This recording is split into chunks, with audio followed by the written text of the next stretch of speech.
Bendungan Rukoh ini direncanakan volume tampungannya 128 juta meter kubik yang fungsinya nanti akan mensuplai daerah irigasi Baroraya seluas 11.900 hektar. Diharapkan dengan selesainya Bendungan Rukoh ini, kalau indeks pertanaman di DI Baroraya sebelumnya cuma 1,4,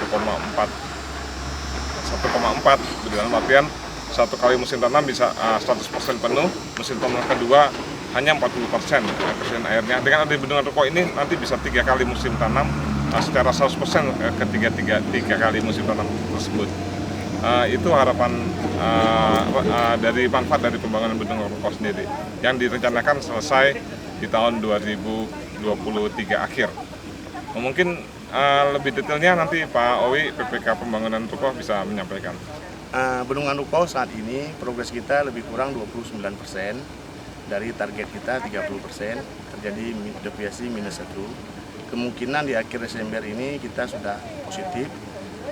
Untuk tahun 2022 ini kita targetkan pekerjaan akan selesai, mungkin hanya tinggal pekerjaan utama yaitu timbunan tubuh bendungan. Sedangkan bangunan, fasilitas dan lain-lainnya akan selesai di 2022. Insya Allah 2024 Bendungan Rukoh sudah berfungsi.